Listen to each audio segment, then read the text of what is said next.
This is a message to all my supporters of this podcast. I'm introducing a new supporters program. You can contribute a small amount as a one-off payment to show your love for this podcast. Thank you in advance for all your contributions. Hi everyone, it's Mark Hayward here with the Absolute Business Mindset podcast. We've got Mark Wright here. I will let Mark do a quick intro of himself. Hi everybody, so Mark, thank you for having me. My name is Mark Wright, not the one from The Only Way is Essex, as everyone commonly confused me with. I'm the one who won The Apprentice in 2014. I'm the founder and CEO of Climb Online, which I own in partnership with Lord Alan Sugar. I've been listed on Forbes 30 Under 30. I won Entrepreneur of the Year in the UK last year in 2018. And amongst many other things, I own 5 companies, and one of which we're sitting in today. And it's a lovely office. Thank you. A really lovely office. It's good for filming. It comes up nice. It's a very bright white office. Lots of light, so that's brilliant. So thank you again for coming and speaking to me. So just to start off, whoever here who watches The Apprentice, my favourite episode is always when they have to source the items from whatever country or location it is. So Mark, do you still haggle in your local stores? So the treasure hunt episode is again one of my favourites to watch on TV. It wasn't my favourite to do as a contestant. Let me tell you, it was stressful. You think you know London really well until you have to find a piece of rope or something like this, or a tea bag. Yeah. What The Apprentice taught me is everything's negotiable. Yeah. And I must admit, after coming out of the Apprentice process, I tried it on basically everything, saying, give me a deal, let's make a deal, putting your hand out for a handshake. It doesn't work as well when you're not surrounded by TV cameras. But you are surprised if you just ask, if you're talking to the owner of a shop, or you've got a decision maker in front of you and you ask them for a discount, they'll normally give you 5 to 10%. Yeah, so with this, you try it out in different places. I've tried it out, and I've found if you're doing it if you're buying something very basic in a local store, you're going to really struggle to get any sort of discount. Whenever you start then buying in bulk, then suddenly that's where discounts and things I think can be made. Yeah, or bigger purchases. So bulk purchases, stock purchases, or items like cars. You should never pay full price for building materials, cars, IT equipment. It's always negotiable. The key thing, like I said, in particularly in business, is if you're going to make a purchase, make sure you're talking to someone that can offer you a discount. If you're in a store and you're speaking to an employee, they're probably not authorised, but a manager or an owner can definitely help you. But I always recommend asking what's the worst that can happen. You pay the price you're going to pay anyway. Exactly. And so I've just recently done a property, and so I worked hard on getting that up to spec. Now, interestingly, I've talked about this on the podcast. It was up to spec for a tenant. It wasn't necessarily up to spec what I would like or what I'd like exactly in a house. But in there, I asked for a discount for the building merchants, and they were absolutely flexible on that. And this is the thing. I think you're absolutely right. On certain industries, it works better. There's Tim Ferriss says that you should go into your local coffee shop, whether it's a Starbucks or whatever, or a local one, and ask for a cup of coffee for free or a discount, because his idea is that you practice, i.e. you get to ask the question, whether you pay full price or half price, whatever it is, you're actually just getting used to being told no or being told yes. And I think that's one of the things you kind of need to practice, is getting in those situations and asking those sorts of questions. So even if you are never successful on that, actually just asking the question is a practice as well. I totally agree, and I think one of the reasons why we look in the billionaires ranks and some of the most successful people in the world have all been salespeople. Now the reason, and that's not a coincidence, is because when you get used to handling the rejection that salespeople face early in their career from cold calling, door knocking, deals going bad, it builds a resilience and a toughness to hearing no or objections. And the reason why salespeople then go, once you push through that, anything is possible then in business. So I totally agree that asking for discounts, asking for a better price, asking for a deal, being rejected is probably one of the best things that can happen to you in a business setting. So I'm going to talk a little bit about social, about marketing and sales, but just to touch on that sales. So did you think when you started your career? We're going to touch a little bit earlier parts, but just on the sales point, did you go into sales with the ambition to make a lot of money, or to get exposure, to get to the right people? What was your initial motivation with sales? I think some people are naturally comfortable at selling things, and I'm one of those people. I really enjoy the art of getting to sell something to someone. Right. I think it's a very particular skill set. I love it. When people say to me, "Oh, well, you're just a salesman," I wear being a salesman as a PhD degree doctor. I love it, and I'm really proud to call myself a salesperson. I find the art of sales really majestic and an art, and something that I've perfected over 30 years. So I started as a shoe salesman, selling shoes to people, right. Sometimes shoes they didn't want, but I just wanted to see if I could sell it to them. Right. And I thought, I'm really good at this. And that moved into gym equipment, that moved to gym memberships, personal training courses, then digital marketing.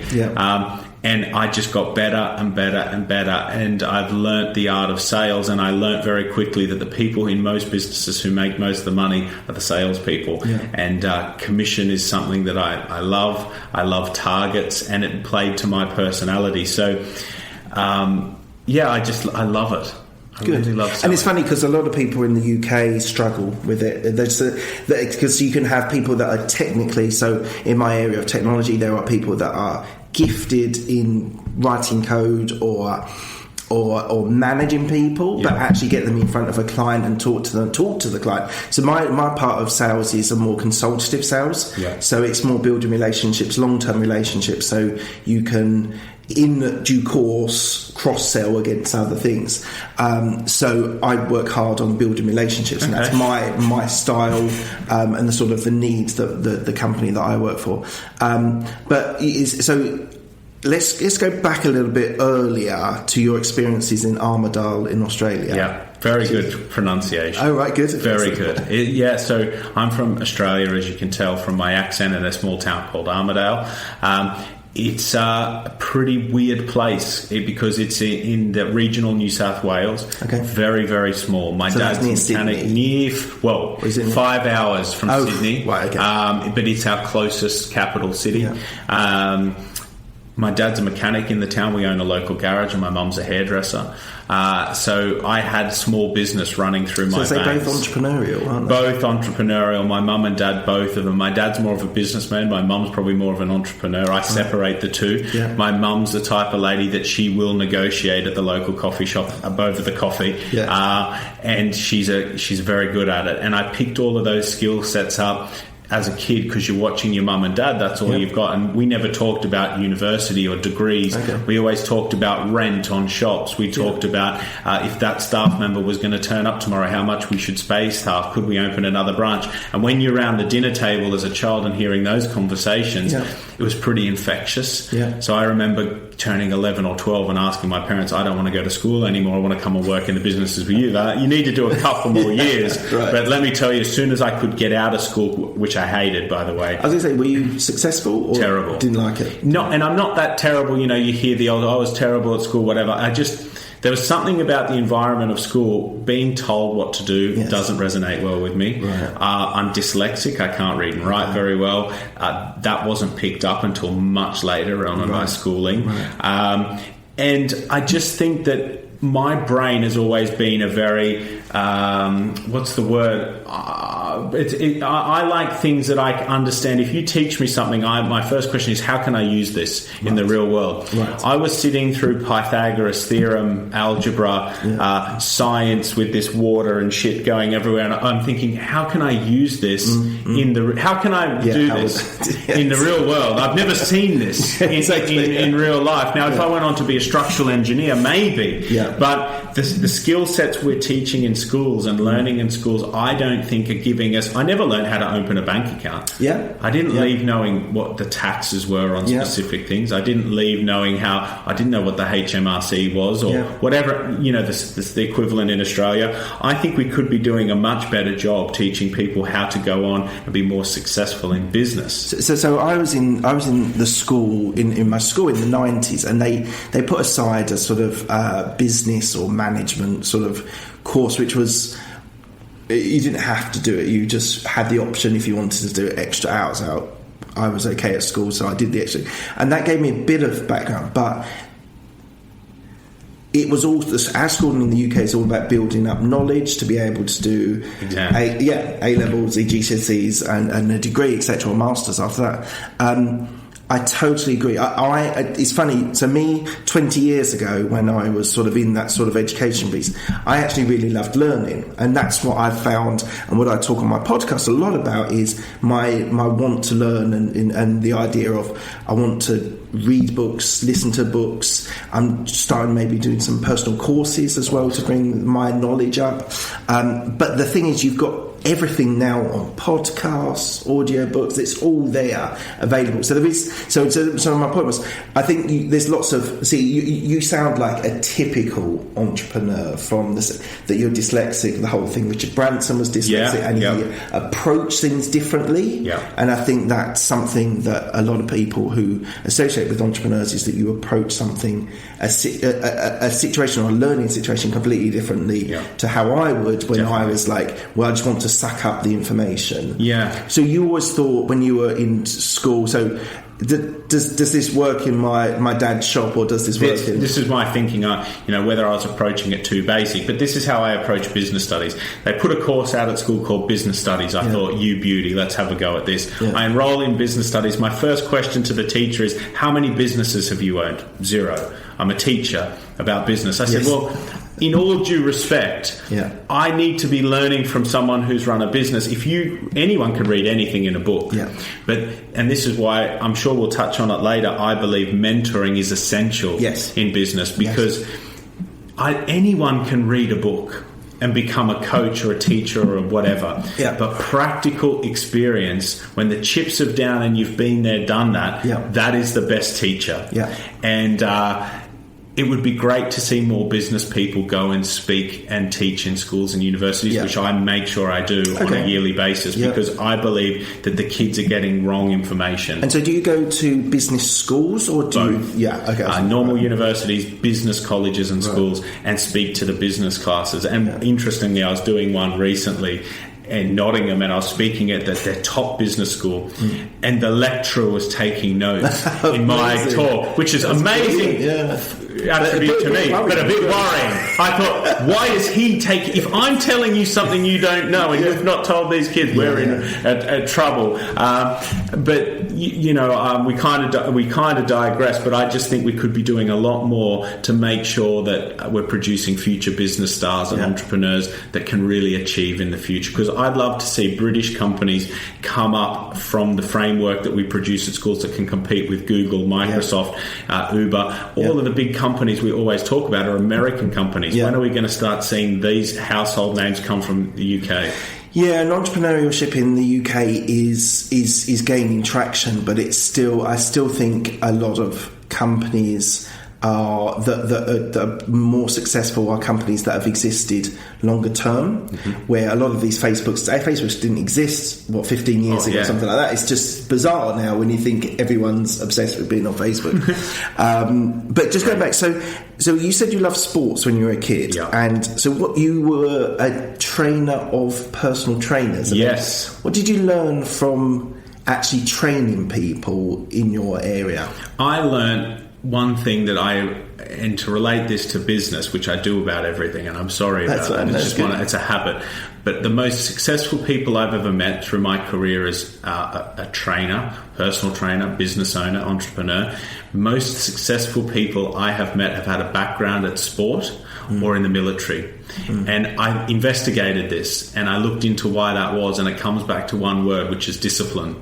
Elite athletes and military personnel, when they leave being an elite athlete or the military, retain one skill set, which is discipline. They're able to do the hard things consistently, and they apply that to a business or a product or whatever they're doing, and it becomes successful. And where normal people, you could describe us as normal people, when you're not raised through the military or elite athletes, you go, it's hard today, or it's cold today, or I'm feeling not well today, where in the military territory. I feel, well, you go and do the job that's got to go. And I kind of learned that there's one attribute that runs through really successful people, and it's the ability to do things when they don't want to do it, when that needs to be done. And I found that whenever I was training people physically, I could determine how successful that person was in other areas of their life, about how they would push themselves in a session. And that was really cool. But I learned very quickly as a personal trainer and a trainer of trainers, I was never going to be successful. Whenever you trade your money for time, you're never going to be wealthy, because there's only I could charge you for this podcast right now £75, like a personal training session. I can't do enough of those to be wealthy, because I only have 24 hours like you do. I need 20 of me doing that at the same time, 24 hours, to be successful. And that's why investing and creating passive income is essential to being wealthy. Right. Interesting. So what about your digital marketing experience that you had before The Apprentice? So I read that you had a successful marketing career. Yes. Got to a manager. So what did you learn about digital marketing? We'll be back after a quick break. Hi, I'm Alex, the host of X Health Show. Meet the future of healthcare. Think X-Men, that's X Health. Actual superheroes behind programming living cells to cure cancer once and for all. Tech that detects preterm delivery in seconds, brain-computer interface, or apps that employ AI to match you, your disease, with the best treatment. X Health Show brings to you visionaries who push the boundaries of healthcare from Switzerland, the heart of Europe and the most innovative country in the world. Let me introduce you to their startups. Head to X Health Show, meet the future of healthcare. Happy to greet you there. I came into digital marketing. By the way, your research is amazing. Good. You've asked some really good questions. I learned very early on, as digital marketing started, that it was going to change business. I was working for a company as an employee who didn't have a website and weren't on Google. Their sales were terrible. When was this? 2010. So Google AdWords AdWords had just started and it was just becoming a massive thing. Google, in 2000, the Yellow Pages came out and said that businesses will never be searched for online. Yellow Pages don't exist anymore. Yes, exactly. Right? In 2009-10, when I started at this college, they didn't have a website and they weren't on Google. The sales were $2,000 a month. Just $2,000 for the whole company. Wow. We're going bankrupt. And I said to the owner, you need to get onto Google. He said, I don't know anything about that. I taught myself how to make a website, and I got it ranking number 1 for the keyword personal training course. And was this pre sort of GoDaddy and sort of so you had to learn how to build. Had to learn how to do it old school. Right. So I do it. In 3 months, I get to number 1 on Google for the word personal training course. It was a very average website, but we got there to number 1. We went from $2,000 a month to $240,000 a month. Wow. In how long? 3 months. 3 months, wow. And I went, this is going to be big. This Google website, social media era. Facebook was becoming... Facebook was still a huge thing personally. It wasn't a thing really for business yet. And I was like, I'm going to move all my chips into this game because anything that can take a business overnight from nothing to something, and I've seen it do the opposite. I've seen it take multi-billion pound businesses and cripple them overnight by losing rankings. Oh, really? Okay. Any sector that can control success like that, I want to be a part of. Right. So I quickly moved into this sector, full steam ahead before it was too early. I remember telling my mum and dad I'm moving into SEO and PPC, and they looked at me like, "What did you just say?" I was like, getting websites on Google. They're like, I have no idea what you're talking about. Did your parents have a website at that stage? They had a website, but it wasn't. They just did. There was just more. Having a website in 2000 was like having a business card. It was just kind of you needed one, but you're not sure why. You're not sure what it was doing. Now people talk to me about SEO like it's the most important. It's a common language now, isn't it? My dad the other day, and my dad, he is. very old-fashioned. Okay. He was talking to me about the importance of landing pages. And I said, Dad, you do know this is what I've done for the last 10 years. Yeah. Landing pages, SEO. And he's like, it's really important, split testing landing pages. I was like, I know. You're just like, I was trying to tell you this. 10 years ago when I came to you and told you this, you said it was stupid, it wasn't a job, go and be a plumber. Now you're telling me that split testing landing pages is essential, and I think it's great. Now everyone's come on board with things like ClickFunnels and all of this stuff. It's made digital marketing friendly for everyone. So what's the next trend in digital marketing? Well, the next trend in digital marketing is video. Okay. For us, all we're talking about is content. We've been talking about content a long time, but it was written content. It was things like also quizzes, games, infographics. Now it's moving very hard to content. Long form, like we're creating now, and short form. Short form for social media, long form for YouTube and your website. And I believe that video content will be the dominant player for the next few years. So I don't know if you have any expertise on YouTube. I'm sure you have a view on it, but so I read somewhere, and I post this on YouTube in full length version, but I read somewhere that YouTube should be targeted between 10 and 20 minutes. I disagree. Okay, I disagree. I've read that as well. I've heard that opinion as well, but all of the most successful YouTube channels have the longer content. We were talking about Joe Rogan beforehand, and that's a prime example. And the interesting thing about Joe Rogan, and I have a particularly strong opinion about Joe Rogan, is I'm really interested in these guests. I think they're great guests, but I don't want a podcast for 3 hours. No, I agree. And that's my only problem with it. This is why my podcasts are generally about an hour. If they're my solo stuff, not an interview, it'll be 20, 30 minutes, depending on that. So I've got a particular view that I think there's an overkill stage on certain YouTubers. He's way too long. Yeah. I think that London Reels are perfect amount of time. If you ask me what's the perfect amount of time for YouTube, I would say 1 hour to 1 hour 30. Yeah.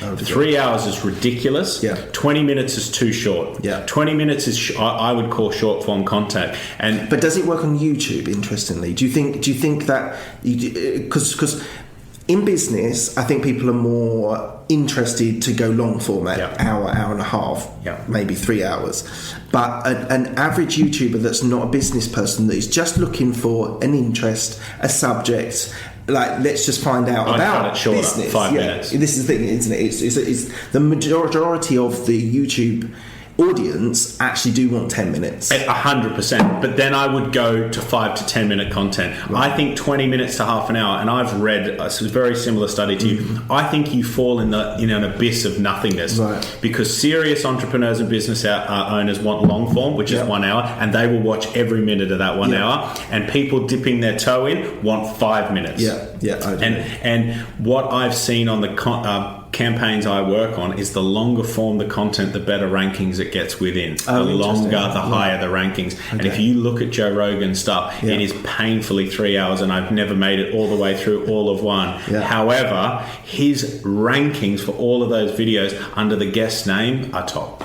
It's interesting because so I've been looking at the YouTube sort of audiences and it's not views, is it? It's actually how long people are actually on there. Correct. So it's an interesting dynamic that everyone thinks they go YouTube, I'll just put something on and I'll get 100,000 views. Well, actually that's almost sometimes 2 minutes or less than. You've got it. I think you're absolutely right. I think YouTube is still evolving. I don't think it's a finished. It's a long way, and what Google will do, who own YouTube, so YouTube's the second largest search engine in the world. Google right now concentrate all their algorithmic updates and time, majority of on the search engine. The search engine is going to change a lot and kind of die a bit, the way we look through things. Things like Siri, Cortana, voice search, searching directly is changing the game. Kids now just search on YouTube. They search through apps, they search on YouTube, they don't use Google. Watch your young child as they grow. They'll be using things completely different to how you and I do everything.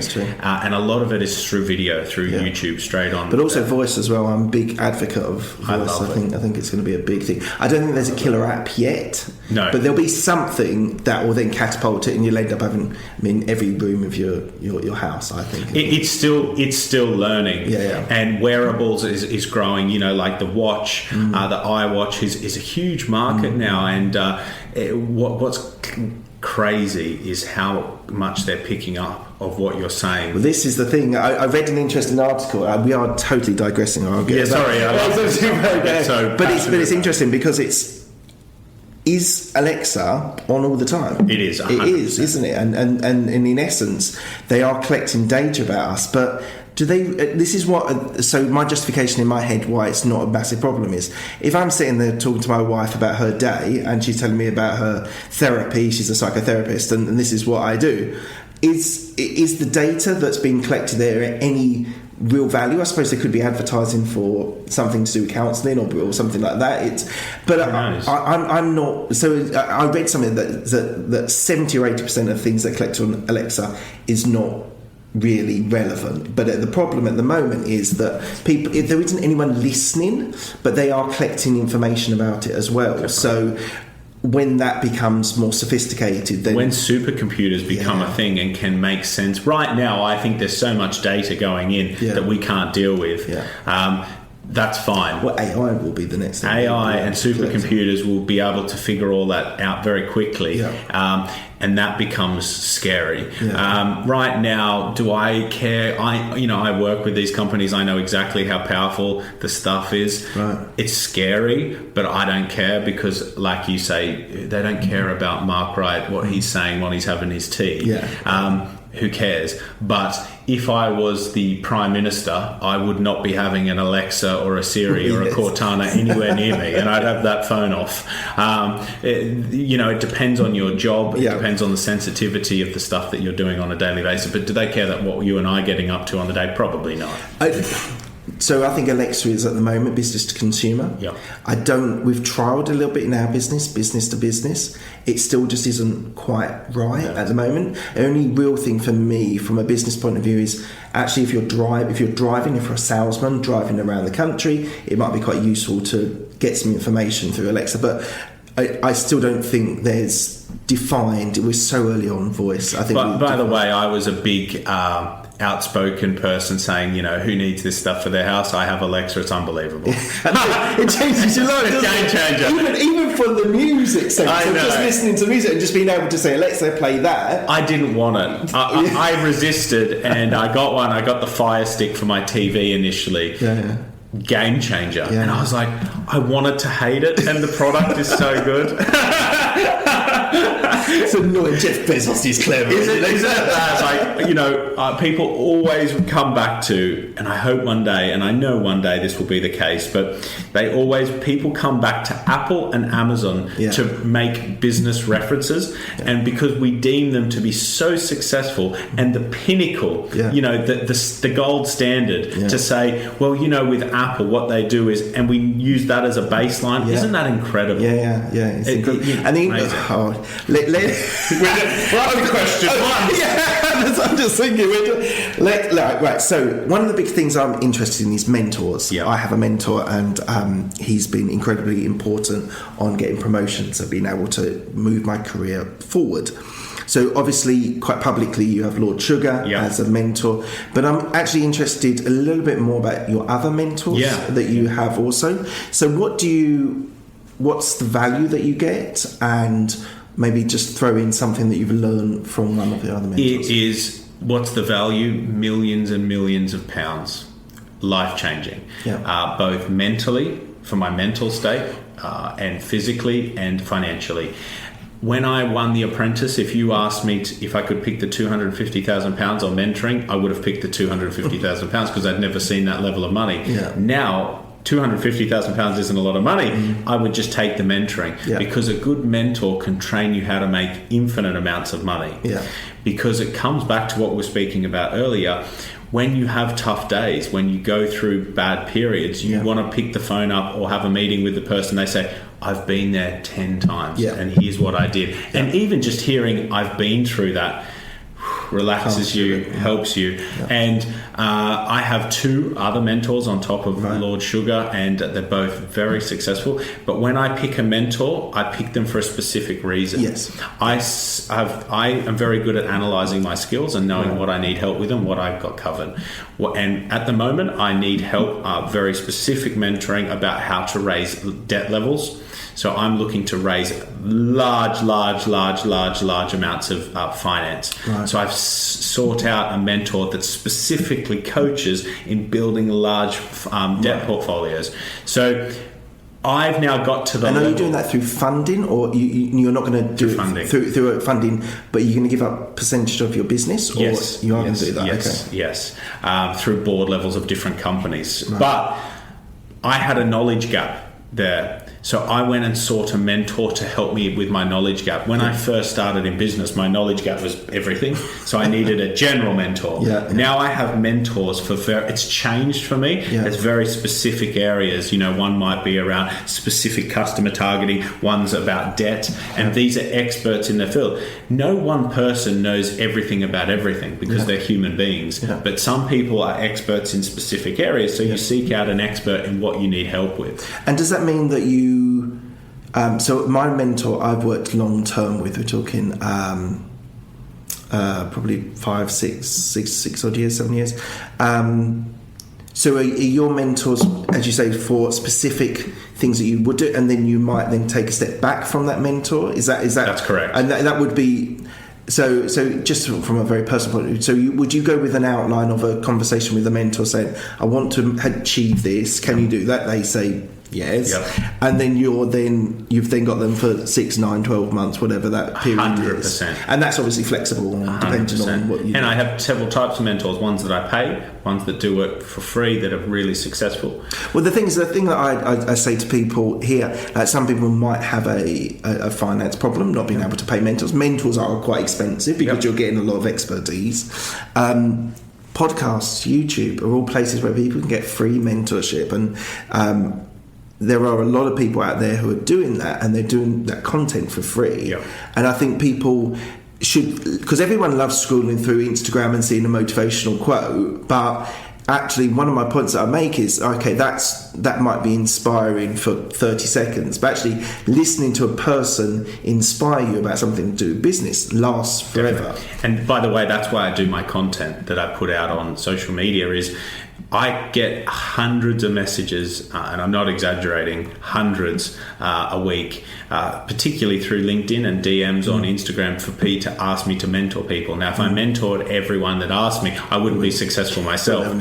So I stoked my team last year and I said, how can we help all these people? Obviously, the entrepreneurship has become cool. So many people need help. So now I do my content because what I'm saying is I genuinely believe, and I genuinely believe if you listen to it, it will help you. And now I can mentor everyone by proxy through my social media, and it's been hugely successful. And social media is just a catapult for that, isn't it? We talked a bit about this beforehand, but social media. We'll come on to social media.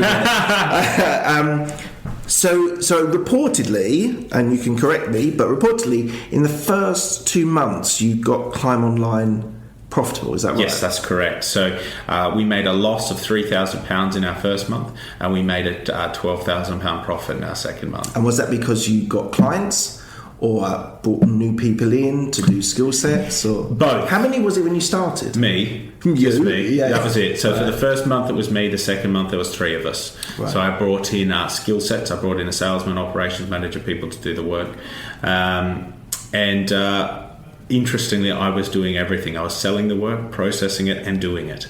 Very tough. Very tough. Now I have, what have we got? 60 employees now.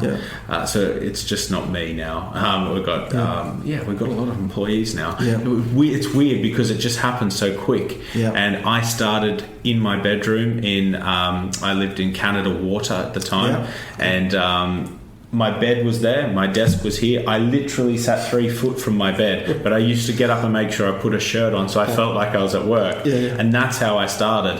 And I think that was really tough time, but it taught me a lot to get the agency to where But this is the thing about business, isn't it? So I'm thinking about automating some of my stuff on podcasts, but I'm glad I've done all this me personally, so I can then 100%. tell people what I want, when I want it, how to deliver it, because I understand the processes.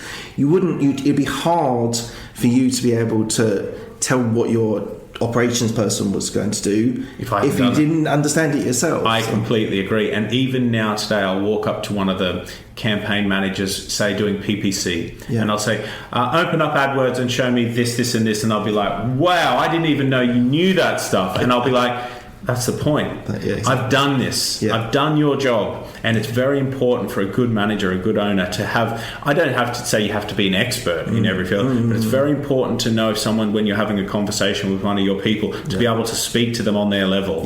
And I think that's made us very successful. Yeah. Okay, good. So what's your thought about work-life balance when it comes to being an entrepreneur? I've just done an article about this, and my answer is this.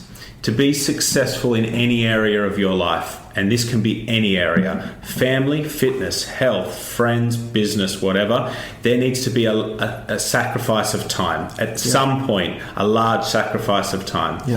Any business that's ever been successful ever has had a person or a group of people sacrifice at some point a large chunk of time to make that successful. After or before that point, that chunk is, let's call it sacrificed, you can have balance. At some point, you just need to commit. So for me, my work-life balance right now is much better than it was when we started. When we first started, for the first 2 years, there was no work-life balance. It was just work to survive. Now I have balance because I have offices, I have employees, I have shared ownership, I have so much more help. So I put it out, if we want to go and get the best bodies, be bodybuilders, there needs to be 1 or 2 years of extreme sacrifice. Now, you see the guy, he's training just the same amount of everything else because he's maintaining what he's got. So Jeff Bezos now says, well, I lay in bed and do thought mornings and have idea clouds and all of this stuff. He wasn't doing that at the start. 1999, when he was not laying in bed till midday having thought bubble clouds. He was in there. He was sleeping on the floor. He was hearing the order bell go off. I know because I've seen him say this. Elon Musk, at the start of all of his companies, is sleeping on the couches doing all that stuff. Now, it sounds awful. There is no balance. But when you love what you do, it doesn't feel like what you think it feels like. So I think balance is important. But I also think sacrificing at some point is also necessary. I don't know how that answers your question, but that's my honest answer. So the sacrifice. So in most cases, when it comes to businesses, that sacrifice is right at the start, isn't it? When you're trying to get everything up and going, you'll spend most of the time. But so let's delve a little bit further into. So you're now successful. You've got a successful business. You said you've got multiple businesses. Yeah, I've got 5 businesses. 5 businesses. So you're actually managing 5 different groups of people. But you can still, because you have the right people in place to help you. So have you developed into an ideas man, like Jeff Bezos was saying, that he lays in bed and thinks about his thoughts, and people doing, or are you a mixture of still operational as well as his thought? Well, my role is, we call it content creation, marketing, big ideas, and big decisions. So that's how we define my role. That's the key thing, isn't it? People have the big ideas, but you've got to action it, and 100%. So you have to make those calls as well. 100%. The most important thing I do is meet with my managers on a daily basis. So I always say you never invest in a business, you invest in a person. I've invested in good businesses that have gone bad because there's the wrong people running them, and I've invested in bad businesses with great people running them. They become successful. So it's very important to look at the managing director in the businesses you invest in or own. And for me, I've got a group of management which is unbelievable. We're working on them all the time to make them better. But I have people that are very committed to me. They believe in me and what I produce. And I could lead them into the fire, and they'll come with me and say, let's rock and roll, let's burn it up. Because they believe in my brand that I'm selling. And that's really important. It's really important because you talk about your Steve Jobs, you talk about your Richard Bransons, who come up with the ideas, and as you say, will walk through fire to get you to that point. And a lot of these guys that get to that sort of level, they are the ideas person, but they've got to have those key people in place. Yeah. And Steve Jobs was great. Although known as, well, not known in some cases, but he was not a very nice person, but he had an inspirational quality that there's people that worked at Apple that were determined to get that Apple Mac, whatever it was, on, or the iPad, or the phone, the iPhone, and they will work their guts out to get that delivered. And I think that's what I see in my corporate environment, is sometimes that's a little bit missing. I wouldn't say people that I work with now are great, and people I've worked at previously have been great, but I have spotted that you can be quite senior and not be very inspirational and not bring people along the journey with you, because a lot of things I've talked about is bringing people along your journey as you're developing, and that's incredibly important. Do you know why one of your senior people haven't got that same motivational quality? Because they've got no skin in the game. Yeah. Skin in the game changes the view of everyone involved. And I always say that you should work in a business that has an owner in it somewhere, because the passion and the care for the business and the clients is at a level that you can't describe. And I was speaking to one of my top managers the other day, and I said to him, where do you see your career? Just out of interest, how long do you see yourself being here? And I'd never posed that question to him. And he said, I'll be with you until I die. Oh, wow. He's 24 years old. Wow. He's got a long way before he dies. But he wants to, and it's amazing. That he's been with me 5 years. He started with me when he was, 18, 19 years old. And he's saying, I want to be here until the end of my life. That is, to have that sort of passion from a person is pretty unbelievable. And you only really get that in startup mentality, isn't it? He's changed his life, this kid. He came to me, he rang me and said, I'm £19,000 in debt at the time. I'm living in Portsmouth with my mum, and I want to come and work for you. And I said, well, that you haven't sold a very good picture there. And our office is in London, and it's a Friday evening. He said, I'll start on Monday morning. I said, okay, how? He said, don't worry about that, I'll start on Monday morning. He started with me. He's now a multi-millionaire. Right. He's a multi-millionaire, owns his own house. He just bought his own house. He owns a company with me. I own 75%. He owns 15%. And he's a multi-millionaire at 24. Wow. That guy has changed his life in 5 years because he spotted in me a talent or an opportunity. He spotted an opportunity, and people don't like using that word opportunity, but I think a lot of business is all about taking opportunities when they come. You might be in a recession, but there's opportunities there, or whatever it is. So I think that's great that he saw the opportunity in you, and sort of he did leverage you quite well. He leveraged me. He saw me on The Apprentice, and he said, I want to work for that guy. Okay. He hounded me. I'd say he probably sent me 30 emails, LinkedIn, tweets, and it was easier to hire him to make him go away, really. It was just easier just to say, listen, you're so annoying, I need to give you a go. And I remember when I hired him, I said, if you annoy my customers as much as you annoy me, we're going to have a successful business. And he's my top guy because his work ethic is just insane. But what a special person to see that that opportunity. If he can spot it in me, he's going to spot it out there in the field. And he's become probably my number two in a lot of senses. Right, slightly different twist on what we've talked about previously. In 2019, what's more important for small medium business in the UK, social media or a website? Well, even if you'd asked me up to a few months ago this question, I would have said a website. Right. But I believe truly we're on the verge of it swinging for the first time the other way. Right.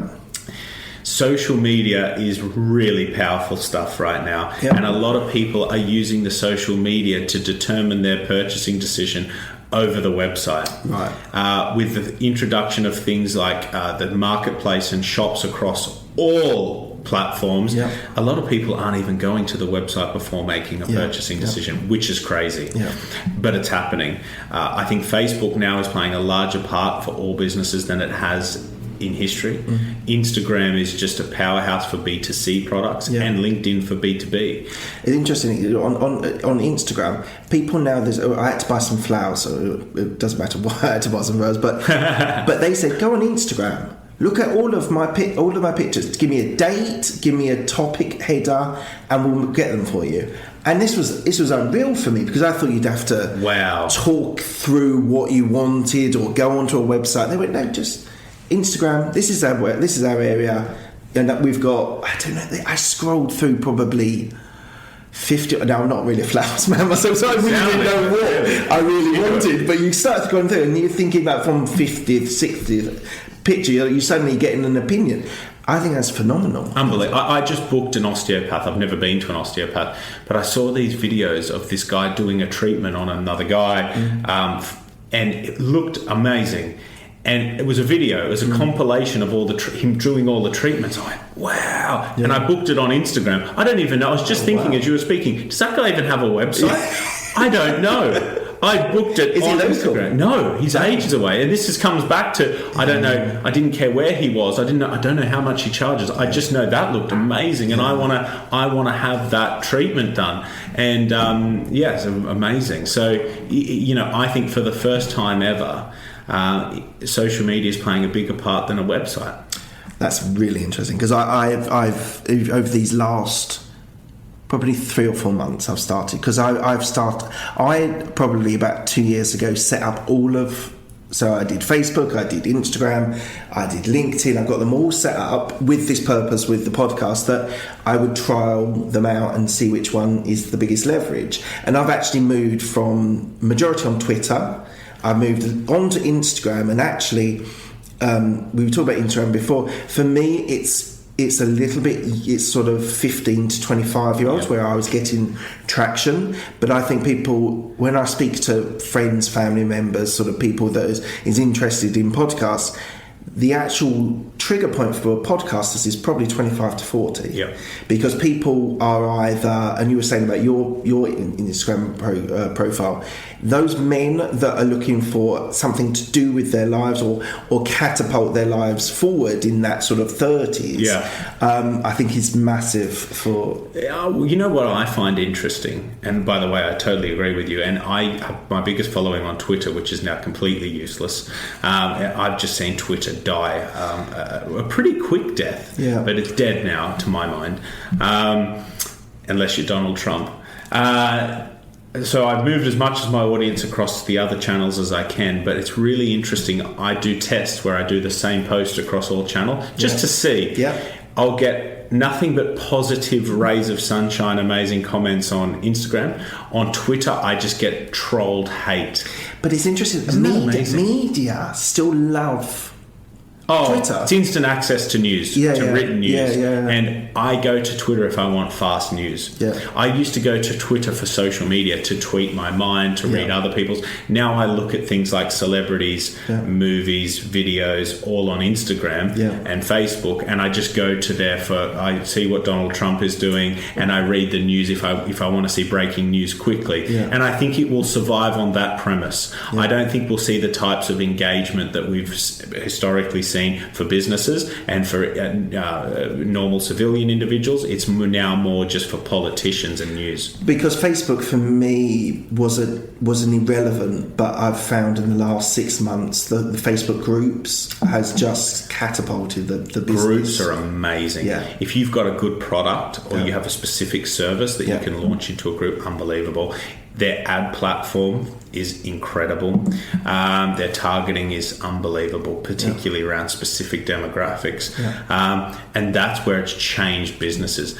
Unfortunately, Twitter missed the boat. Their advertising platform sucks. And they just, I don't think you could do as much with the words. They were laid in with videos. They kind of missed the boat because they were so successful. Facebook kind of killed their algorithm and getting organic stuff, but it's surviving through its ad platform. They made some really intelligent buying decisions. They bought WhatsApp and Instagram. What two purchases they were. If you look at anyone's phone, they have Facebook, Instagram and WhatsApp. So Gary Vee, I've seen him say about Instagram was bought for $1 billion, and everyone thought, oh my God, he's overspent. That is imagine what it's worth now. It must be 60 billion. Exactly. 50, 60 billion. And so slightly differently, but you were saying about WhatsApp. I think that's an interesting platform. What's going to happen to that? Are we going to get advertising? How is that going to organically grow? I think they're so scared of touching it because WhatsApp now is the biggest communication app in the world.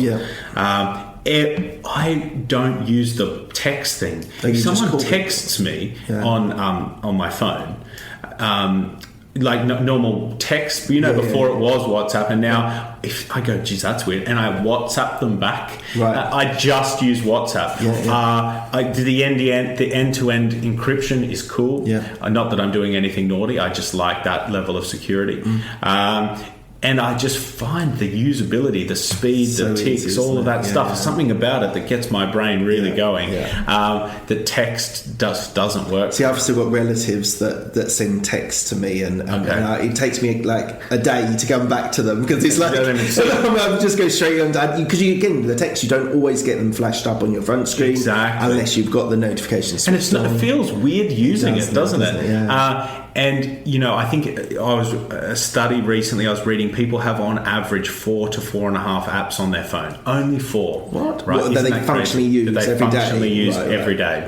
Right? 3 of them are owned by Facebook. So Facebook, Instagram, and WhatsApp, and then one's normally a banking app. And I find that fascinating. That's some pretty clever purchasing decisions. If you had Facebook, most people would have sat back and thought, we've had a pretty successful company here. They went out and made £1 billion purchases. And as you say, people were going, 900 million, $1 billion, that's crazy. Now they're worth 40 billion, 50 See, it's billion. Interesting because I see Facebook as an interesting sort of model because they've not grown in the same way Amazon has grown, and they've not had the success that Apple have had long term. But you're finding that a lot of things that Amazon are going into, AWS and their support system, this is Facebook's area that they're sort of infringing on. Apple, and now they've got a saturation point on their hardware, so they're now looking software and televisions and things like that. All these companies are having to pivot to match sort of where Facebook going. Like Facebook is still not as big as those other two, but the sort of trajectory, the potential for trajectory, as long as they can sort out that. I still think there's a problem with Facebook, this whole, is it an open stream or is it a privacy? Or I think Mark Zuckerberg said an open privacy is what they're looking at. I don't think they know. What does that mean? Yeah, when you're going into uncharted territory like we are with tech, the people who make it kind of make the rules up, and we've seen that recently. And we talk about with Brexit and the elections and all of this stuff. Definitely, because no one knows how this stuff works other than the people steering it. We're in uncharted stuff that there's not laws for, and it's a scary time. You've got to be careful what you're putting out there. But Amazon, I think, are the ones to watch.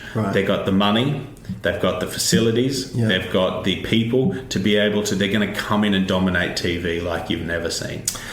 Well, this is the interesting thing about Netflix versus Amazon Prime, and it is splitting people. And at the moment, we've still got a Netflix domination, especially in the UK. Definitely. But I've heard. Do you see content along the grapevine that that the money that is being invested in movies and TV by Amazon is something like double to triple what Netflix are doing? And I think it's a bit of a lag. They invest now, the movie might come out in a year's time. But I think the investment is just significant. From December this year, you'll be able to watch Premier League games on Amazon Prime as part of your membership. Premier League. So what's going to happen to things like Sky, BT Sport? I think we're going to be talking about Sky and BT Sport legacy. They're going to be dying out, because if you can go and watch all your movies, you can go and watch all your sport on your Amazon. But it's funny, a lot of people that I know are buying Amazon and buying Amazon Prime and not having Freeview but never really watching it. Like Sky and BT Sport have to be really careful. The only thing they've got is the sport, which is dominating their business. These friends of mine that just have Amazon Prime and Netflix. And I only have Amazon Prime and Netflix. I don't have Sky. Okay. I couldn't tell you the last time I went on normal TV. I haven't got an antenna, so if I want to watch isn't that crazy? I was just thinking, and when was that? And then I was like, I don't even have an antenna. If I want to, so I love Louis Theroux, and if he does a documentary, I'll go on iPlayer and I'll just watch it on iPlayer or through Alexa. I'm using Amazon to go and watch normal TV. So I'm kind of the new standard, I think, in terms of my habits.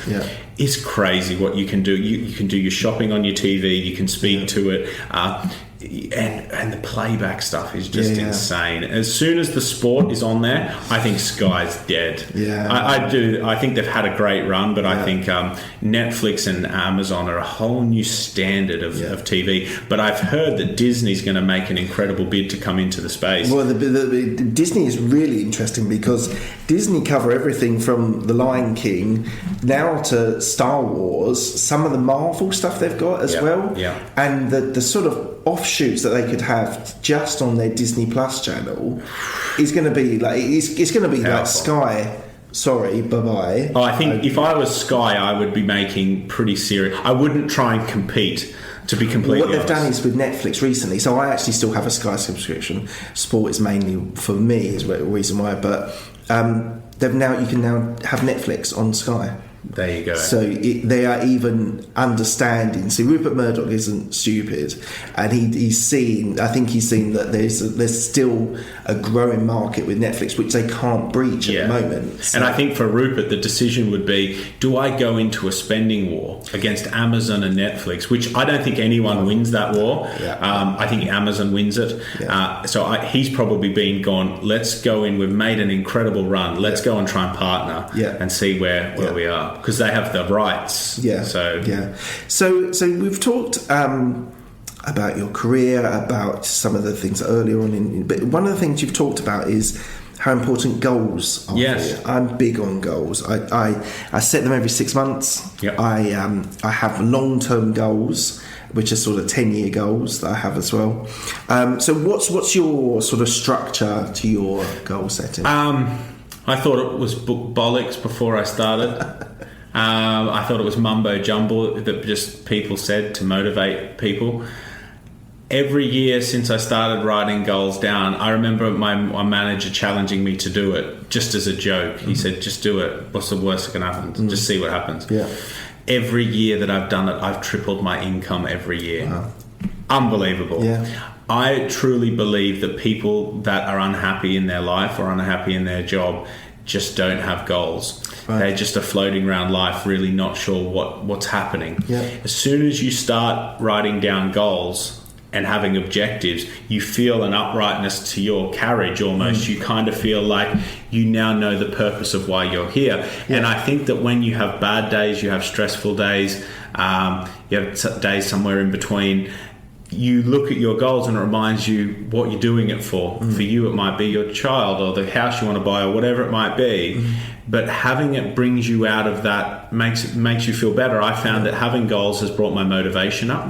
It's made me go through bad times a lot easier, but also I've achieved them. And that's a pretty awesome feeling. I set them once a year. I review them every Sunday. And I have them on me all the time. Okay, so that's interesting. So, for goal setting, they kind of split into three, the structures that I've heard of. There's one that you sort of review every day, or it could be a mantra that you look at every like day. Affirmation type. Affirmation. You then have sort of some medium-term goals, which is your yearly or 6 monthly, and then you sort of have your 10 years, whatever. I think the biggest thing about it is accountability. I agree. It gives you that sort of like it's on that paper or it's on your phone.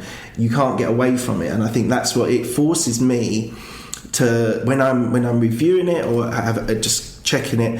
I think, oh gosh, of those 10 things, those 2 things I haven't really worked hard on. You're 6 months through the year. Well, actually, I'll refocus on those other 2. So, could you share? Of course. One of your goals? I'll share with you the strategy I had for this year. Best thing I ever did. I just wanted. So they say if you aim for Mars, you might hit the moon, and that's like goals, right? If you aim up here and you hit here. Well, if you were down here anyway, it's still pretty successful. So I thought, what if I do for the first 6 months of this year, I write down to achieve more than I've ever done in my life, goals-wise. So I wrote down, I've never run a marathon. I've never done a webinar, do a webinar. Host an event, create your own event and host it. All in 6 months, by the way. Right. Excellent. And this is in January. I've not done any at this point. And multiple other things. Well, we're now 8 months into the year. I've run a marathon. By the way, it was really tough. It was really hard. It started my own event called ClimbCon, which sold out, did it to over 500 people. I did a webinar called a digital marketing webinar, and I did a meetup. I did all the things within 6 months. It was almost one a month, and these are really serious things. The marathon was no joke. Yeah. But because I wrote it down and I held myself to it and I told others about it... That's also a good way of doing it. I just did it. Yeah. And I've done now more in the first 6 months of this year. I've never done any of those things in 30 years. I've done all of them in the first 6 months. Yeah. And what goals make you do is actually realise how much you can do and how quickly you can do things when you set your mind to it. See, that's one of the things that I would say that corporate businesses are better at, in the sense that there is always a yearly, well, not always, but often a yearly cycle. And the problem that I've found is that I kind of have to write two sets of goals. So I have to write something for work that's very corporate driven and very suited to that environment, but equally I do my own objectives, which have a mixture between the corporate stuff and the podcast stuff. That's very good. And so it is a bit of a pain having to do it twice, but essentially there's trigger points or milestones in a corporate career when you need to look at your objectives. So that's already, as long as you're diligent, you get those checkpoints whenever, like twice, 3 times in a year. I think that's sensible. But the stuff that I do personally, which transcends both areas, has a lot more value, because that I'm truly honest with myself and what I want to achieve and how I want to achieve it. And I think goals are so important. I've talked about this 2 or 3 times on my podcast, and I just think that it's accountability, it's about drive. And that's what I think, what my point was, that I think more startup areas don't have that structure. Yeah. It's a little bit difficult to try and implement structure, because how often do your guys in your business get promoted as such, or do they just get pay rises? We have annual reviews now, which is a new thing. We never had reviews at all. Yeah. Now we have annual reviews. Yeah. That doesn't mean they get promoted. We set 3 monthly objectives, what we call objectives. Everyone's measured over 3 months, 4 times a year. And if you hit your objectives over 12 months, you're considered for a review, both in salary and title. Okay. Right. Now, that doesn't mean you'll get it. You have to hit a pretty serious list of objectives. But my mantra, and if you ask any of my managers what my mantra is, it's what gets measured gets achieved. Right. We are all about measurement, goal setting at every level and measuring. Yeah. Because I believe that's really important. And if you look at a bad business, it's generally that people are floating around not really sure what their objective is. Yeah. Yeah. Someone asked me this morning in an interview if I could just give one piece of advice about business, what would I say? And I said, if I could only tell you one thing, and it was the only thing that I was allowed to tell you, it would be to set goals. Right. Because I believe above all else that I've ever been taught or learned from millionaires, billionaires, successful people, goals will make the biggest difference more than anything else. Yeah. And so it's really funny you touch on it, because I truly believe that it's the one. It changed my life. Yeah. And I go and do these podcasts all the time and interviews, and I would have spoken to hundreds of thousands of people and told them that, and the amount of people who hear it and don't go and do it is crazy. I know. Imagine hearing that the key to success is goals, and then you don't go and write goals down. I know. Isn't that crazy? Yeah. And this is one of the reasons why I talk about it, because my mentor is big on trying to set goals for yourself and how to make it. But actually, it started from listening to a podcast. I think it was Tim Ferriss that talked about making himself accountable by writing a journal. Now, it's not something every day about what he's achieved and what he wants to achieve the next day. That's not for me. I don't have the time to spend an hour or whatever to do that. But it was him who said that you need to be able to make yourself accountable, and to be driven, you need something to achieve, and the only way you can do that is by having goals and having objectives. So I think every successful person I've met has told this to me. Yeah. So isn't that it'd be crazy not to listen. I guess when you work 4 hours a week like Tim does, you can write a journal, but the rest of us working normal hour weeks, Tim, have to do it a bit more effectively. Yeah. So leading on from that, because I like Tim Ferriss. I've read a couple of these books. What book that you've read has had the biggest impact on your business or career? The book that's had the most impact on me as a person and my career is The Alchemist. Oh, yeah. By Pablo Coelho. I haven't read it, but it's changed my life. It's on my wish list. The audio book narrated by Jeremy Irons. Yeah. Oh, well. Changed my life. Okay. And I've listened to it maybe 40 times. Okay. So I don't know what it is. So just a little bit of background. So it's actually a fictional story, isn't it? It's a fictional story, and the name escapes me, but it's basically like it's a story about life. It's about a shepherd who takes his sheep. It's a fable. Right. Takes his sheep through Spain and through Africa, and all these things crop up, which are metaphors about life. Yeah. And the way he deals with them. Game changer. Okay. It is honestly just tremendous stuff, and it would probably be my number one book. Right. That's helped me in my business. Then Think and Grow Rich by Napoleon Hill. Yeah, brilliant. Which is a fantastic book. It's written so old-fashioned, kind of sexist in a way. But it was a sign of the times. It was like written in the early 1900s.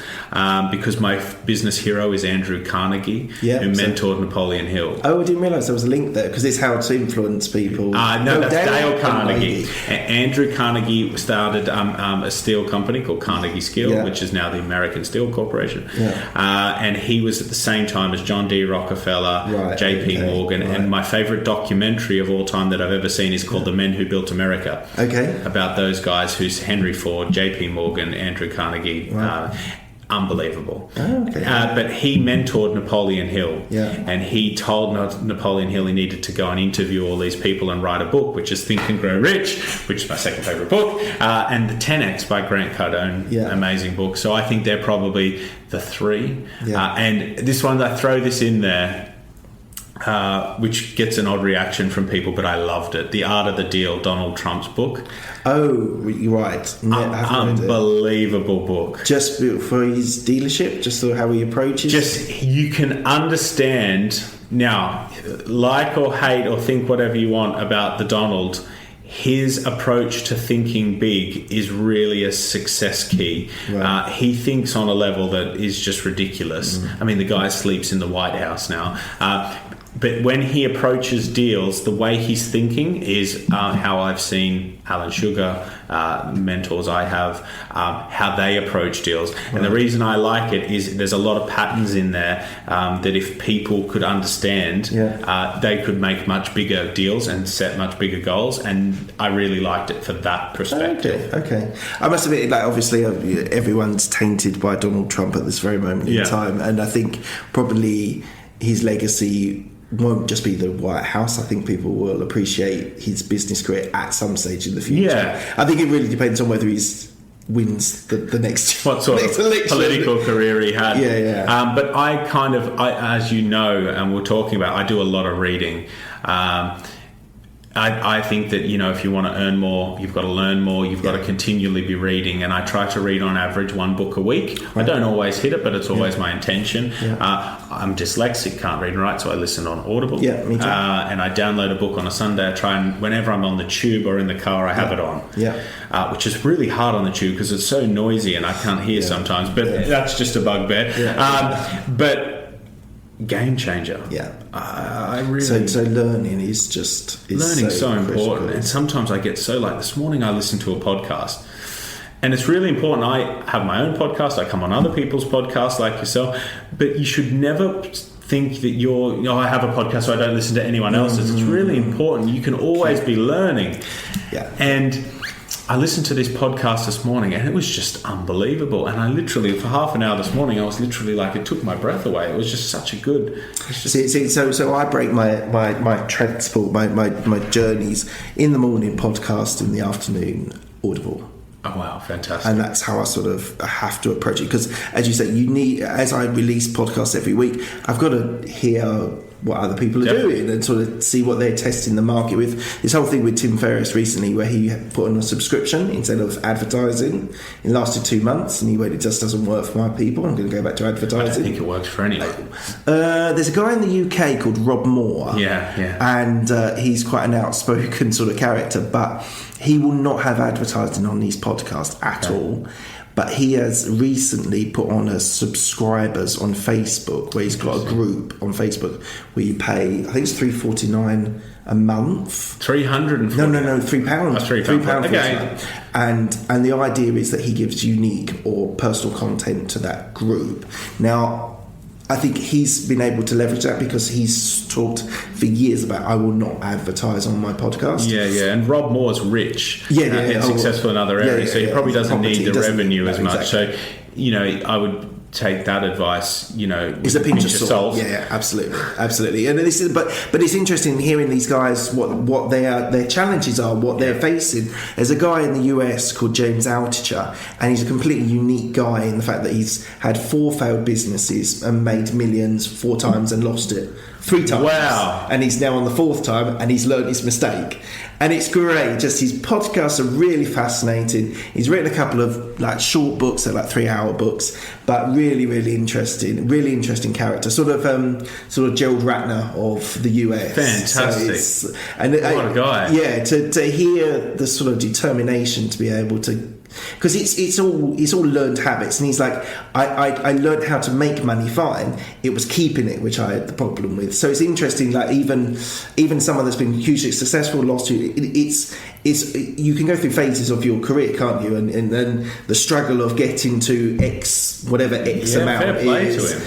But actually keeping it and investing it in the right things. If you look at Premier League football players, you look at people who win the lottery, and what happens to them after they win the lottery, when they retire, they go broke. And that's because it's not making money, it's learning the process of money that is the most important thing.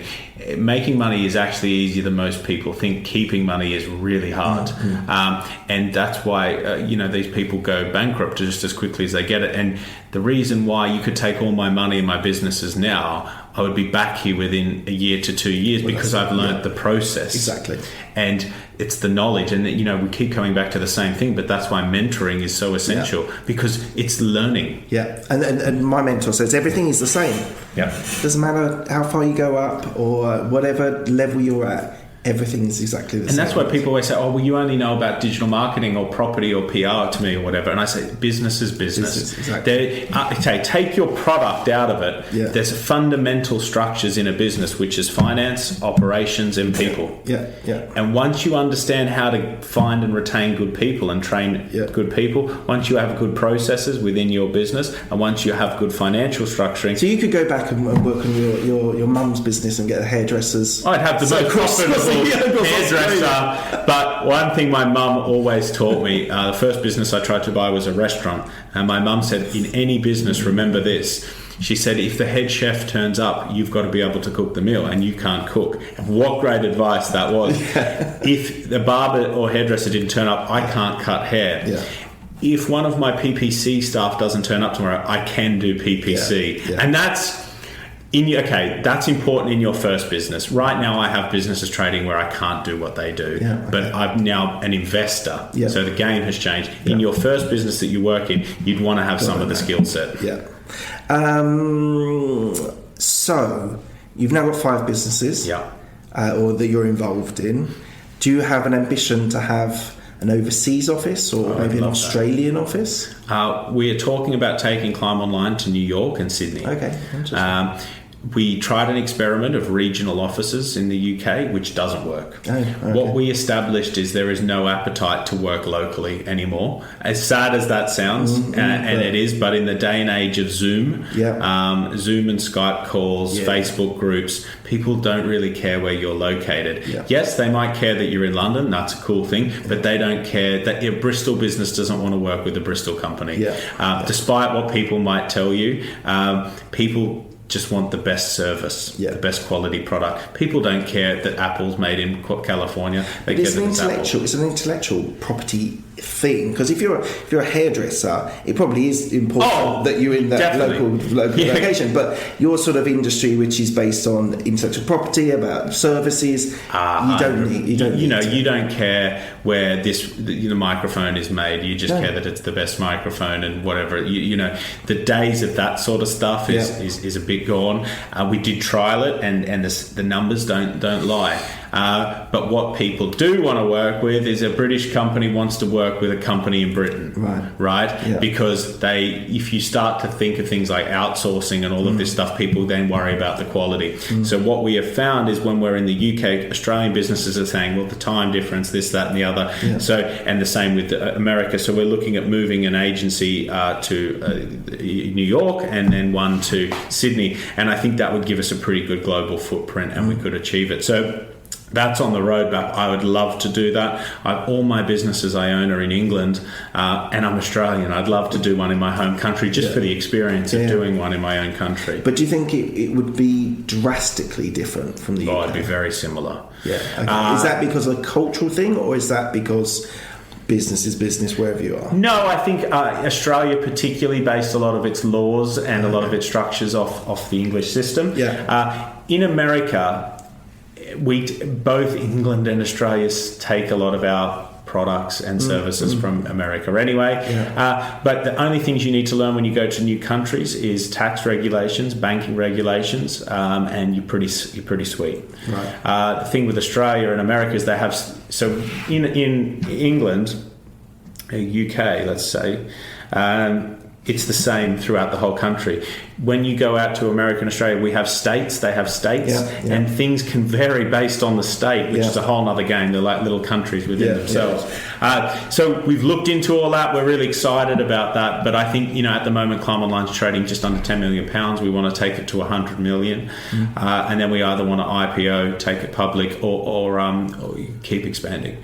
But we're probably right now one of the largest privately owned digital marketing agencies. Right, okay. When I say that because a lot of the big, or my competitors, are all owned by big chains, Omnicom, Mediacom. Right. They're all owned by conglomerates. I'm still I sit in this weird space. You have all the one-man bands and little agencies. Yeah. You have the big agencies, and I sit in here, which is a crazy space. Because you can pivot in any direction. And this is the best thing. Yeah. So I'm so agile in the space, but we have the problem of we can't charge the low retainers that the one-man bands do, but we provide a much better quality of service because we have a team of people. So it's scaling, isn't it? It's scaling, which is your next. So I imagine, and we're starting to get knocked on the door all the time. Read a book by Reid Hoffman. Well, Reid Hoffman, you're owner of LinkedIn. He's done a couple of books about scaling businesses. I think one's just Blitzkrieg or something, which I haven't read yet because it's not really my sector, but have a look into that because that's what he talks about is you've got an established business, how do you make it Facebook size? If that's your ambition. Your ambition might not be that, but if it is, that check him out because I think he talks We want to be as big as possible.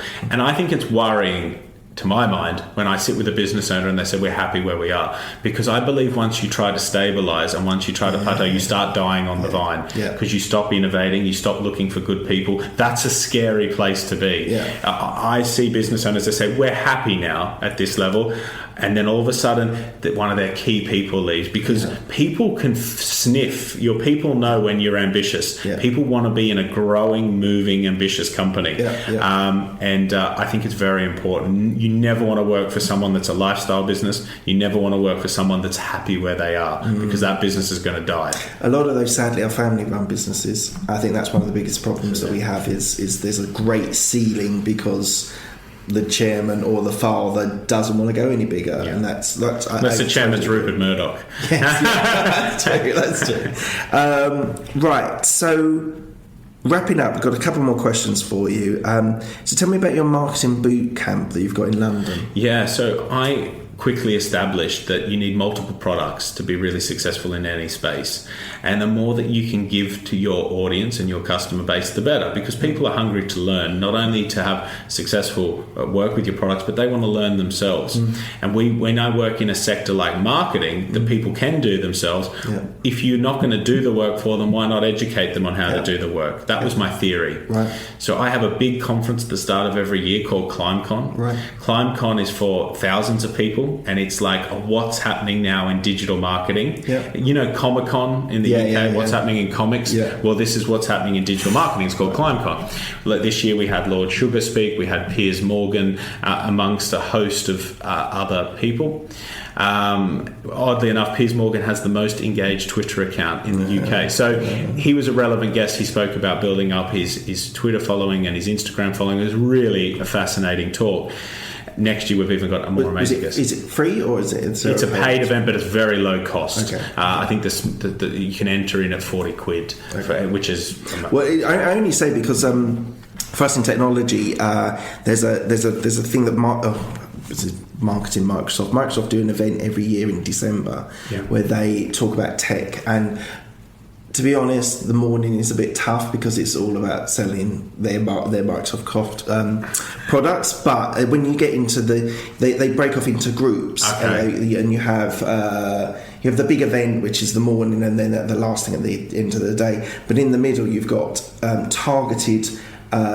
Like small events, like probably about 30 or 40 in each, different breakout areas. Awesome. And you can get very targeted things that are very specific to different industries, different. Got it. So my point is it's interesting because Microsoft obviously is a huge business, but still find the need to build up that rapport in the industry. Amazing. By having a free event, and they've had Bill Bryson, they've had. I can't remember who was there last year, and they always have at the end a sort of keynote speaker, and to be honest, it's a little bit awkward because you've got someone like the CEO. It's not always the CEO, but talking to someone like Bill Bryson who knows nothing about technology, but equally the interviewer is trying to weave in things to do with technology, and they are. Yeah, it's a bit of an ambiguous link. It is, but it's great. It's the only cringe bit of it. But the reason why I mention it is because it's low cost, but it's targeted. You can go in and you can, from a corporate environment or from a startup environment, you can very much delve into something very specific. So I was very interested, like cost, because you can like Rob Moore does a cost. Does courses for £1,000, £3,000, £5,000. Yeah, he does. And so I was interested where you were sort of pitching yourself. So we've tried every model. Free is a bad model because you get the wrong audience. Yeah. You get people who aren't serious about being successful. Yeah. I do it not to make money. I lose money, significant money on the gate versus what it cost me to put on the event. But I get the right person there. Yeah. It's more important to be talking to the right room of people rather than if you don't want to pay £20 to £40 to come and take your business to the next level, you're probably not going to get to the next level anyway. So we just kind of move you to one side. Once you're prepared to spend, £20 to £40 to come into the gate, we will help you with your business.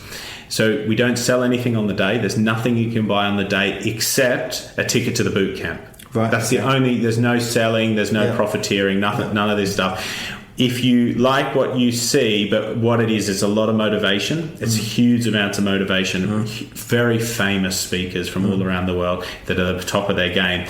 But what some people want is from that battle to go, okay, I get everything that they've said, but how do I use it for my business? Yeah. What the boot camp does is you spend 2 to 3 days with me personally, and I look at your business and we take it to the next level. Right, okay. So it's a personal, immersive experience. Do you expect? I only take 30. Oh, right. You have to apply. You can't just come. You apply. So we had, I think, something like 57 applications. Right. We've accepted at the moment 21. We'll take another 30 in. And I work with them for 2 to 3 days. We have Google come, Facebook come, Instagram come, and we just work with them. Yeah. It's very cool. Yeah, and it's very specific. Yeah. So people will come with no idea where their strategy is. Or no, they're business owners, entrepreneurs, and marketing department managers. Right. Okay. It's 1,400 quid.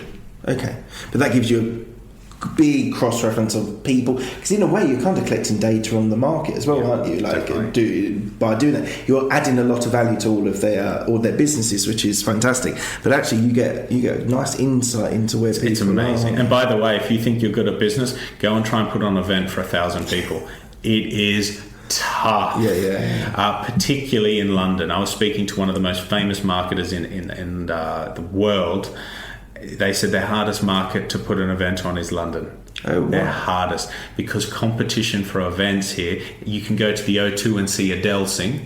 You can see Alan Sugar, Piers Morgan, Mark Wright, Grant Cardone, Gary Vee, or I can go and see Kings of Leon, and it's all 40 quid. Right. Because but if in Leeds, they might get Richard Branson speak there once ever. So you put a Richard Branson there, it fills the room. You do it in London, they're like, I'll see you next Wednesday. He'll be back. And he said London is just too good of an environment where we're so spoilt for choice and entertainment on a daily basis that you kind of just like, well, Rob Moore, he does an event every month. I'll go and see his next one. He'll have a special offer. That sort of thing. And it's a really good point, I thought. But boy, is putting on an event in this country and tough. How involved do you get in that? Very. Oh, right. Content as well as? I write all my own content. I write all the content for the boot camp.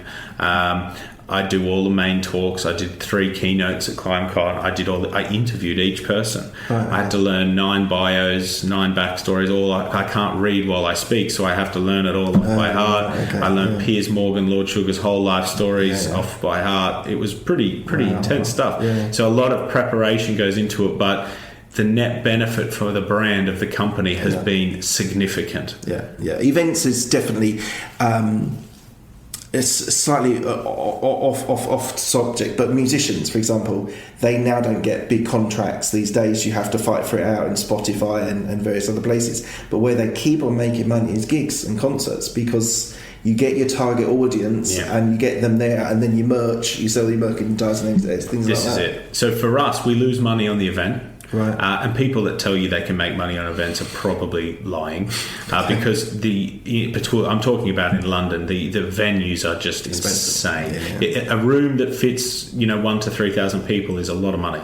AV is just as expensive as the room, and then you've got to so important feed to have all of that as well, isn't it? It's the most important for the experience, because the worst thing you could do is put on a bad event for 1,000 people and get 1,000 bad reviews. You can end a company that way. So what we do is we lose money on the event, but what we unlike a concert, we now have 1,000 leads. So you get all their data. We go and speak to them about products and services. We now have helped them with their business, and they generally become customers. So, but do you know why I beat everyone else in the market? Is because no one's got the balls to go and spend 150 grand on an event. I do. Right. So you go and see one of these other meathead digital marketing agencies say, give me 150 grand. They probably don't have 150 grand. I spent that in like a couple of hours on ClimbCon. Wow. But I've probably made $1 million off it. But people, they see the short-term pain, the short-term out. They don't even see the return on investment. Exactly. Right, last question. How are we doing? This is always we smashed it. We smashed it a lot longer than I think you were expecting. What have we done? Wow. 1 hour 25. Okay, you're the new Joe Rogan. So my last question is a very open question for you to think about. So what do you want to still achieve in business? I want to help as many people as possible. I believe now I've made enough money. I've got a fantastic business and brand, and I'd love to do more, obviously, but I want to help as many people as possible. I love doing what we're doing now, the podcast and the public speaking. I find that I've managed, how many people would love to be mentored but for 5 years by Alan Sugar, to fly around the country and speak with Grant Cardone, to meet all of the people and be mentored by the people I have. It's a pretty special experience, and I find it my duty to go and tell people, even if they don't listen, like the goals, I'm still going to tell you what I've learned, and hopefully, or if I can help and change one life or create a Mark Zuckerberg from hearing our stuff, that's pretty good. I'd love to take my companies over £100 million. Right. I would love to employ over 200 people here, and I'd love to sell one of my businesses one day. I've never sold a business, so I'd love to sell. I'd love to go abroad, but my goal is to serve as many people as possible from what I've learned. And you'd be so surprised when you have the intention of helping others, how successful you become as a byproduct. How easy it is as well. Once you've got the passion to do that, as you say, it is a virtuous cycle. Yep. You get involved in helping people, they help you, or something leads on from that conversation that you had. It's just, so this is one of the reasons why I do this, is so I'd make very little monetary, as we discussed before, but the amount of goodwill and the amount of people that I've met, that I've stayed in contact with, is just fantastic. It's given me too many opportunities for my current Isn't that lifestyle. amazing? And look right now, so what is it, 8 o'clock at night? Yeah. Both of you and I have worked full days. Yeah. Who would be crazy enough to be sitting here at 8 o'clock at night instead of being at home with their families or whatever it might be, talking about business? You'd have to love it. Yeah. So we're doing this because we love it, and we genuinely want to help people. And I think people can sense that. You know, this isn't lunchtime on a Monday. This is a late night, and I would do this at midnight. Awesome. Thank you so much. Thank you very much for having me. Awesome. And I told you the optimum time is 1 hour 30, 1 hour 28. There we go. That's a master. Thank you very much. Thanks for having me on. I appreciate it. Thanks a lot, guys. Speak to you soon.